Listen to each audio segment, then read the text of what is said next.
We're back, and we're here with Stanley Schmidt, editor of Analog Science Fiction and Fact magazine. Mr. Schmidt, thank you for coming on the show. Thanks for inviting me. It's exciting for me to talk to you because I've been a long-time reader of Analog. As a matter of fact, I know the issue I started with was, I believe, in October of 1964, because it was the first chapter in H. Beam Piper's Space Viking serialization in Analog. And after I picked that first one off the newsstand, I found a way to finance a subscription and just kept going from then on. You have the distinction at this point of being the longest continuously serving editor extant in the publishing world in terms of science fiction and fact. Can you talk to me about how you ended up taking this job in September of 1978? Well, my connection with Analog is long and convoluted. It actually goes back before my birth. The first time I met John Campbell, I told him that I was a third-generation reader, and he managed to wince and grimace at the same time. He said, "It feels good to hear something like that, but it also makes me feel old." But the fact is that some of the first issues that I read, the very first issues that I read, were ones that my father thrust into my hands, which had been bound in semi-annual volumes by his uncle. Oh, good heavens. And some of the rest of them I literally rescued from Grandpa's attic. And then Dad always had them around the house, so I started reading them at a very early age. And eventually I was bitten by the bug and decided to start trying to write for it. Mm-hmm. Naturally, the first efforts weren't successful, but I got serious about it in my first year of graduate school and started selling while I was still a graduate student in physics. And let's see, where did things go after that? I was writing quite regularly for it for several years there as a sideline while I was professing physics. And then Ben Bova took over after John died. And on the basis, he claims, of having come to visit the science fiction class I taught at Heidelberg College in Ohio, and seeing the way I ran it, Ben decided that he would like me to replace him when he left. And so when he talked Condé Nast into making me an offer, it was the classic can't refuse it. It just sounded like too much fun to pass up. Now, you were a successful writer yourself. You've been published. You had several novels out. Was there any concern when you accepted this assignment that it might affect, that the workload might affect your ability and the time you would have to write? I didn't really think so. Before that, I had been doing it as a sideline anyway. Mm-hmm. I was first I was a graduate student in physics, and then I was an assistant professor of physics. So I'd always had a full-time job, and so this was a little more similar to writing than the other full-time jobs, but I didn't necessarily see that as a problem. And in any case, as I said, it seemed like too much fun to pass up. Now, Analog is unique in the array of science fiction publications, in that it is labeled as hard, or as you've put it in previous interviews, real science fiction. It's usually some kind of a scientific basis behind the storyline or a reference point, as opposed to science fiction and fantasy magazine or Asimov's, which could go, Gardner Dozois had a tendency to kind of just do the full spectrum of storytelling.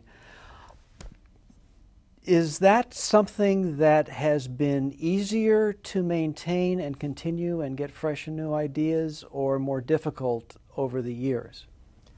I wouldn't say that it's become either easier or harder. Certainly you have to keep up on what constitutes a new idea, because that's changing constantly and rapidly. And among writers and readers, there is a tendency to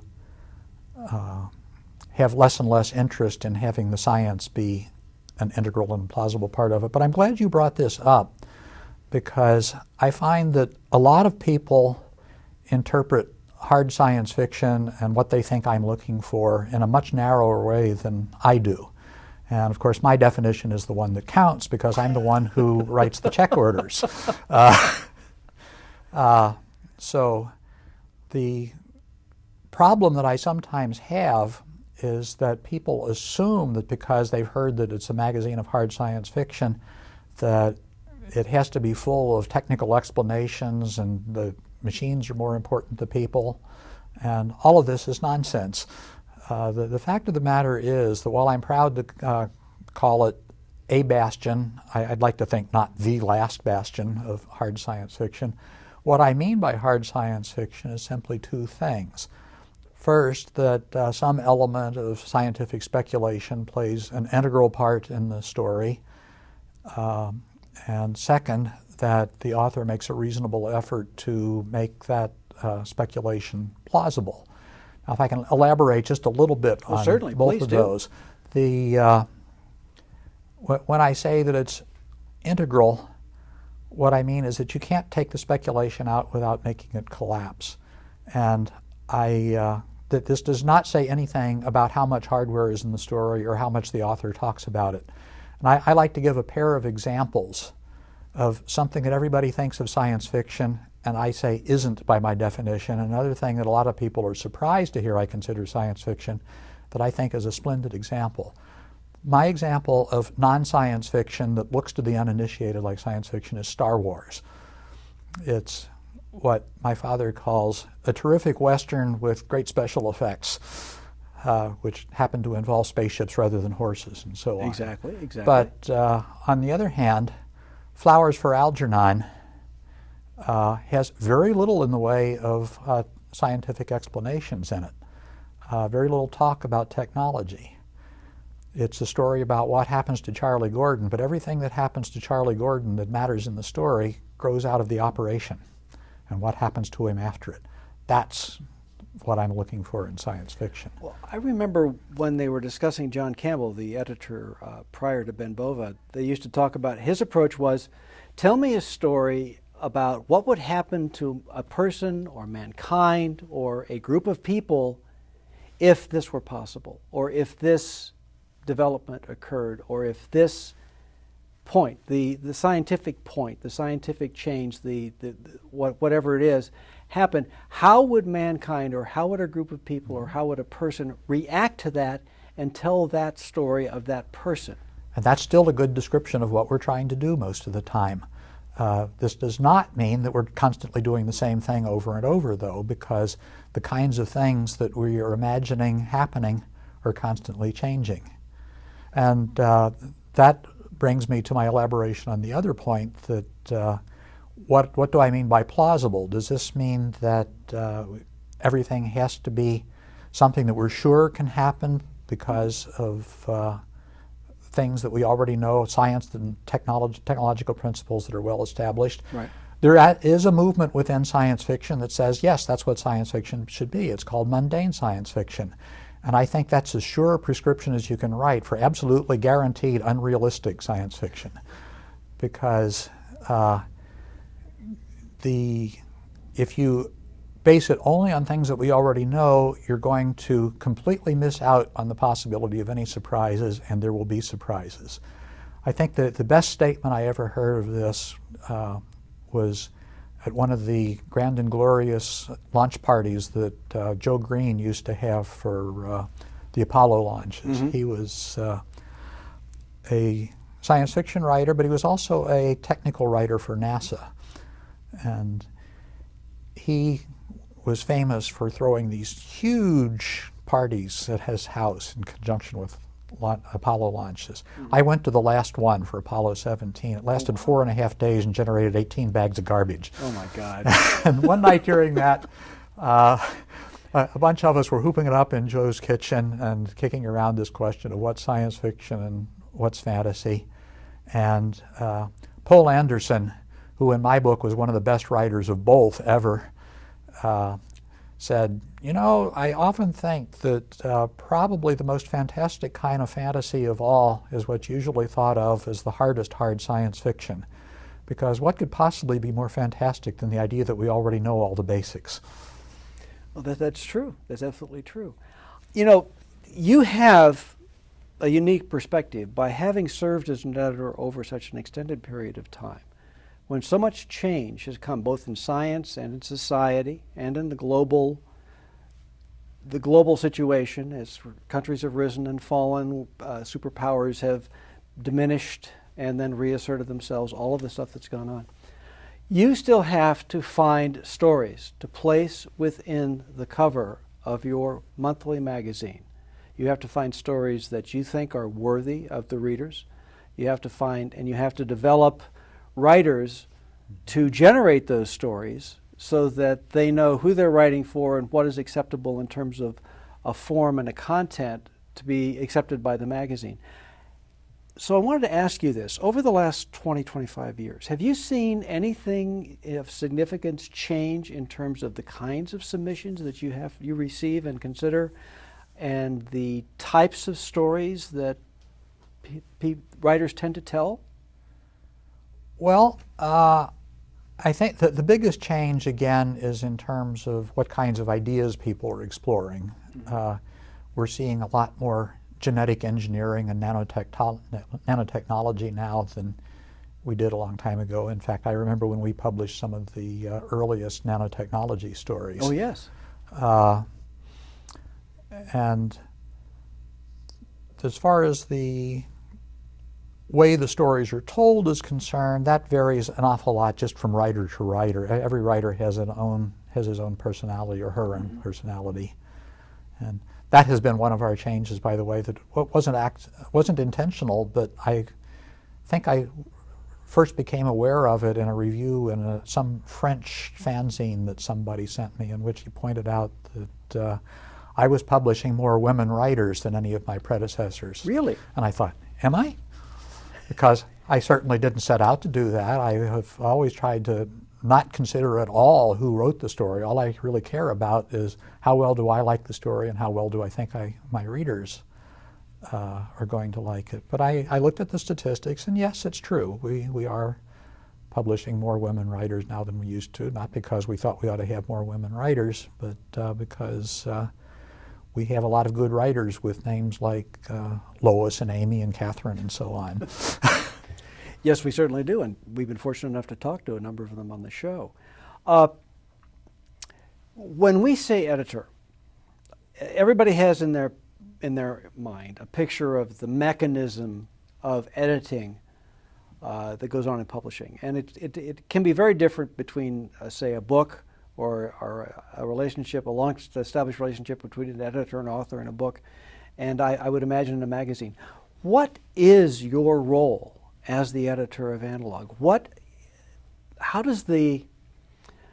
I'll make it a mundane. How does the mechanism work in terms of the process of acquiring a story and placing it in the magazine? I'm a matchmaker. What I try to do is match up writers who are writing stories with readers who like a particular range of kinds of stories.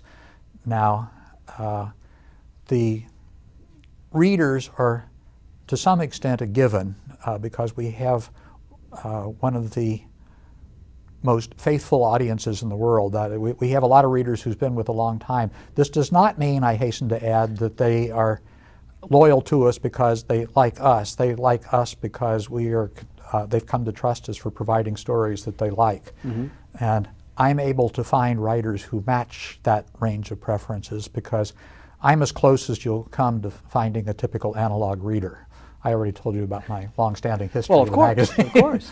There is, of course, no really typical Analog reader. They are a very wide range of people. They range literally from clergymen to convicts and everything between and off to the sides. And you get your feedback. I mean, the reference library is still an important tool used by you and by the publisher to get active feedback from the audience. The brass tacks, the letter column. Yes. And even more so now is the Readers Forum on our website, which is something that none of my predecessors had at their disposal. And in fact, I sometimes have to remind people who are commenting at great length on the forum that it would be nice if they would put some of that into a form that I could put in the letter column too, because not everybody who reads the magazine is reading the forum. This is true. As far as the process of selection is concerned, I've actually talked to people who think that my job is simply a matter of finding stories to fit the magazine. And this is not true. I take a much more active role in that. In fact, the most rewarding part of my job is finding and, as you said, developing new writers who can do the sort of thing that I'm looking for. But at the same time, being a writer myself, I know how I sympathize with writers not liking to be trampled on by editors trying to force them into a mold.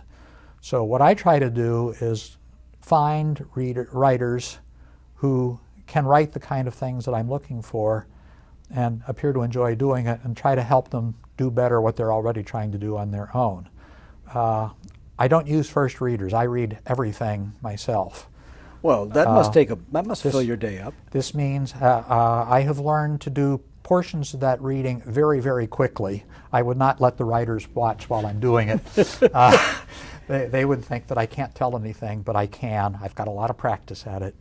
One of the first things I had to learn when I started editing was to resist the temptation to analyze what I did and didn't like about everything I read. I don't have the time for that. I'm not employed to run a writing school for everybody who wants it and doesn't want to pay tuition. I'm employed to put out a magazine that people want to keep buying. So I read everything, but the first question I have to answer about anything is there anything in this that interests me enough to want to spend serious time on it? And if the answer is no, I can't afford to spend time asking why.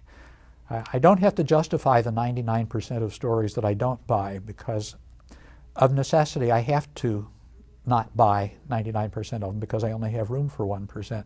I have to justify the 1% that I do buy. And you have to justify that to the people who pay the money to buy the publication and ultimately to the consume readers. the stories. Yes, exactly. Well, actually, we're running a little short time, and I did want to ask one question. It's been 33 years. No, 20. It'll be 33 at September 1st. September 1st. How much longer are we going to be able to depend on your hand on the tiller? Well, I can't predict the future.